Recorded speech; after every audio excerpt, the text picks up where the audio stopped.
bienvenue à ce 5e épisode de J'étais en podcast. Alors aujourd'hui, on reçoit deux filles de secondaire 1. Alors on a Anna. Bonjour Anna. Bonjour. Bonjour, ça va? Oui. Oui. Et puis Léa. Bonjour. Bonsoir. Et puis Léa. Bonjour Léa. Allô. Ça va bien? Oui. Oui. Les filles, vous m'avez parlé d'un sujet depuis le début de l'année et puis j'avais très hâte qu'on puisse en parler dans un podcast, plusieurs enregistrements dernièrement. Et puis là, enfin, on est rendu au moment où est-ce que je voulais qu'on en parle parce que moi aussi, je veux en parler avec vous. De quoi s'agit-il? Il s'agit d'une expérience russe OK. sur le sommeil OK. pour voir qu'est-ce qui arriverait si on dort pas pendant une très longue période de temps. OK. Et puis ça, est-ce que c'est une vraie expérience qui s'est vraiment déroulée ou bien c'est une légende urbaine? Il s'agit d'une histoire effrayante OK. qui circule plutôt sur Internet. OK. La véracité est encore à prouver. Il va falloir prouver pour voir si c'est vrai ou pas. OK. Alors, on pourrait quasiment qualifier ça de creepypasta dans ce cas-là. Dans le fond, un creepypasta, comme au dernier épisode avec les gars qui parlaient du mystère de Google Maps, c'est une légende urbaine, mais tirée un peu du numérique, un peu de l'informatique, c'est ça? Parce que c'est né quand même sur Internet. Ouais. Ouais. Est-ce qu'il y a des documents, juste pour faire sûr que c'est un vrai creepypasta, est-ce qu'il y a des documents qui ont été retrouvés par rapport à ça, ou bien c'est juste du oui-dire, c'est juste des histoires qu'on a entendues un peu à gauche, à droite? Mais il y a plusieurs sites creepypasta. D'ailleurs, OK. creepypasta elle-même. Parfait. On peut dire que c'est un vrai creepypasta si c'est juste sur Internet. Alors, vous pouvez y aller, les filles, juste nous dire les informations, puis après ça, on peut jaser point par point de ce que vous allez dire. En 1940, des scientifiques russes auraient voulu voir qu'est-ce qui se passerait si vous ne dormiriez plus du tout pendant une longue période. Nous pouvons vous confirmer que c'est pas beau à voir. D'après cette histoire, 5 prisonniers politiques jugés ennemis de l'État durant la Seconde Guerre mondiale étaient enfermés dans une salle scellée afin de pouvoir contrôler leur consommation d'oxygène, de manière à ce que le gaz ne les tue pas. Parce qu'à trop forte dose, il était toxique. OK. Jusqu'à maintenant, ce que je comprends, c'est qu'on aurait enfermé, on aurait mis sous scellé des gens avec un contrôle de l'oxygène dans la pièce. De cette manière-là, on les empêcherait de dormir. C'est ça? Oui, exactement. OK, parfait. L'histoire se passe avant l'invention des caméras. OK. Alors, le seul moyen qu'ils ont utilisé pour surveiller les prisonniers, c'était des microphones et des petits hublots en miroir sans teint épais. OK, alors on a juste des micros et puis des petites fenêtres pour observer les cobayes, si on veut. Oui, OK. alors ça veut dire qu'il n'y a pas d'évidence vidéo parce que les caméras n'existaient pas. On est quoi? Pendant la Deuxième Guerre mondiale? C'est quoi déjà l'année? Est-ce que vous savez? C'était en 1940. Au 1940, en pleine guerre mondiale. 1940, non, il n'y a pas vraiment de caméra pour ça. Les chambres étaient équipées de lits sans literie. Il y avait de l'eau courante, des toilettes, des livres pour les tenir... Des livres pour qu'ils puissent lire? Ouais. OK. Et de la nourriture sèche pour les tenir à 5 pendant un mois. C'est pas super comme condition de vie, admettons, là. Alors, on n'a pas de drap, on a de la nourriture sèche et puis de l'eau, juste assez pour survivre. Ouais. C'est pas le Club Med, hein? C'est pas super. Durant les 5 premiers jours, tout se passait bien. Quand on leur avait promis d'être libérés s'ils acceptaient de subir l'expérience pendant 30 jours. Mais les conversations enregistrées tournaient de plus en plus autour d'expériences traumatisantes de leur vie. L'ambiance devenait de plus en plus sombre. Au-delà du 5e jour, les prisonniers ne se parlaient plus. Ils parlaient au micro et au hublot. Les scientifiques pensaient que c'était un effet secondaire du gaz.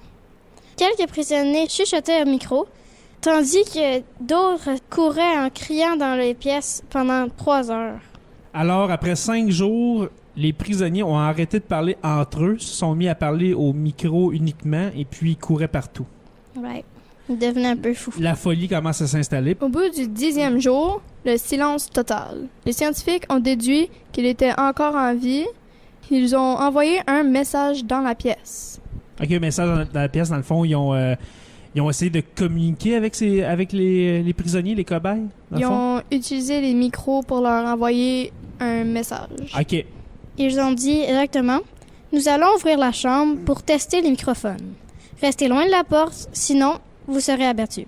Si vous respectez ces règles, un de vous sera libre. Une voix a répété très clairement « Nous ne voulons plus être libres. OK. C'est Ça- vraiment creepy, là. Oui. OK, ils veulent rester là. C'est pas encourageant, là. Finalement, au bout du 15e jour, les chercheurs ont décidé d'ouvrir la porte, accompagnés des militaires. Ils ont découvert une chambre tapissée de sang et de morceaux de chair et un des 5 sujets morts allongés au milieu. Ça, c'est après combien de jours, excuse-moi? Après 10 jours? Finalement, au bout du 15e jour. OK, après 15 jours, ils ont trouvé quelqu'un par terre qui était mort. Et puis, quoi, qui manquait de la chair? Qui manquait de la peau, OK. Mais ensuite, les autres se mettent à crier en demandant de remettre le gaz. Ils ont demandé de remettre le gaz. Oui. OK. » Après une longue lutte de militaires pour les maîtriser, et puis le survivant était attaché à une table quand un chercheur a demandé ce qu'il est devenu. Il répond en souriant. Nous sommes la folie cachée dans chacun de vous. Nous sommes ce que vous réduisez au silence quand vous vous endormez. Nous sommes si près d'être libres. Ok. Ça finit qu'un militaire a fini par le tirer. Il y a une affaire, moi, là, que jusqu'à la fin, j'y croyais, là, parce que dans l'histoire, il y a eu plusieurs expériences qu'on sait même pas qui se sont déroulées. T'sais, il peut y avoir eu des expériences scientifiques vraiment obscures faites sur les gens, là. Puis jusqu'au moment où est-ce que tu as lu la phrase, Léa, qui disait nous sommes ce qu'il y a de pire en vous, quelque chose comme ça, là.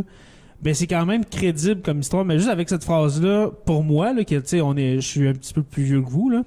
Ben je sens que c'est une légende urbaine, une creepypasta, parce que on dirait que c'est un petit peu plus poussé. Mais c'est quand même c'est une expérience que moi, pour ma part, sûrement, peut-être qu'il y a des gens qui ont pensé à faire cette expérience-là, peut-être même ça a été fait. Mais comme j'ai dit, avec cette dernière ligne-là, c'est un petit peu moins crédible. Ouais. Ben, premièrement, pourquoi que vous avez choisi ce sujet-là? Qu'est-ce qui vous intéressait dans l'expérience russe? C'est quoi, l'hypnologie? Ouais. C'est ça qui est... Moi puis Anna, on écoute souvent des vidéos comme. OK. Puis Sur Internet? Ouais. OK. puis ça fait longtemps qu'on connaît cette expérience russe-là. OK. Ça fait très longtemps. C'est genre une vidéo sur YouTube. OK. Et puis, on a commencé à un peu moins y croire quand on a fait plus de recherches parce que OK. on commençait à rentrer dans l'histoire puis tout. Mais on a remarqué que ça disait au début que c'était dans le temps que les caméras étaient pas créées. Mhm. Mais sur le site, ils montraient plein de photos. T'as tellement raison, c'est vrai, j'ai juste d'y penser. Parce que moi aussi, ça fait longtemps que j'ai entendu parler de cette histoire-là. Je vous dirais, il y a plusieurs années, quand l'Internet était pas ce qu'elle est aujourd'hui. Et puis, c'est vrai qu'ils disent, à une époque où il n'y a pas de caméra, mais tu vois, à un moment donné, une image d'une créature un peu, tu sais, qui a un gros sourire, puis Ouais. les yeux noirs, puis tu te dis, ben, comment ça se fait? Ça peut être une photo, mais en même temps, on n'a pas parlé qu'il y a eu des photos prises de ces gens-là. Ça devait être un projet top secret, si on veut. Alors, je me demande vraiment où est-ce que ces images-là ont été prises, là. Ça fait longtemps que vous suivez ça, à peu près. Ben, il faut dire que vous êtes en secondaire 1, hein? Alors, vous regardiez des histoires de même quand vous étiez au primaire? Oui. OK. OK. Est-ce que vous avez d'autres choses à ajouter par rapport à ça? Oui, Je Anna? pense qu'on a oublié de spécifier qu'au 15e jour ou au 10e, ils ont aussi rentré dedans la cellule. La salle, ouais. Ouais, la salle. En partie parce qu'ils pouvaient plus les voir parce que Oui, je me souviens d'avoir lu ça maintenant, ouais. ils pouvaient pas voir parce que les prisonniers ont décidé de déchirer les pages des livres qu'il y avait dans la salle et les coller à la fenêtre avec leurs excréments. Oui, et c'est exactement ça. Le pire, c'est comme j'ai dit tantôt, tout ce qui est dit là-dedans, c'est des choses qui se peuvent vraiment, que ça se peut que c'est déjà arrivé. Tu dis, ah, OK, oui, ça se peut qu'ils aient collé ça avec leurs excréments sur les fenêtres pour les empêcher de les voir, pour les forcer à venir les voir justement dans la salle. Mais est-ce que vous pensez, vous, qu'après 15 jours d'isolation comme ça, on peut finir comme ça, qu'on parle plus et puis qu'on dit des phrases comme nous sommes le pire en vous, tout ça. C'est quoi votre hypothèse par rapport à cette histoire-là? Est-ce que d'après vous c'est vrai ou Moi, en tout cas, je pense ça se pourrait que ce soit vrai, là. Ça dépend aussi c'est quelle sorte de gaz qu'ils ont mis. Il se pourrait très bien que le gaz, ça ait des des effets de même comme la folie. Mhm. on le sait juste pas c'est quel gaz. Faudrait le savoir et peut-être on pourra voir si c'est vrai ou pas. Parce que ça existe des gaz que si, mettons, tu inhales ça, que tu peux avoir un comportement différent. Hein? Toi, tu dis peut-être tout dépendant. Mettons, est-ce que tu penses que toute cette histoire-là est vraie ou il y a des choses qui ont été changées ou Moi, j'ai l'impression qu'il y a probablement des petites parties qui ont été changées. Mhm. Probablement les photos, j'ai l'impression, Ouais, ça c'est. ils ont été pris plus en ce moment. Ils n'ont pas été pris dans le temps-là. On dirait vraiment des photos faites par Photoshop. Là. On dirait vraiment des montages photos, là, en effet. Là. Oui, à cause aussi parce qu'il y a un pied qui est beaucoup trop gros.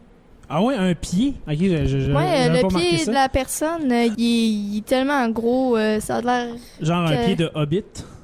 ça a l'air comme exagéré. Ok, parfait. Et puis toi, Léa, ton hypothèse par rapport à ça, par rapport à cette histoire-là?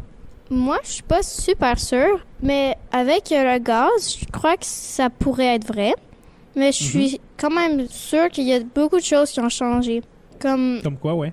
à la fin, qu'est-ce que le dernier prisonnier il raconte aux chercheurs? Je crois que ça, c'est peut-être un petit peu exagéré. Ouais. Les photos, c'est sûrement du Photoshop. Et puis, beaucoup de choses qui s'est produit, là. Ok, parfait.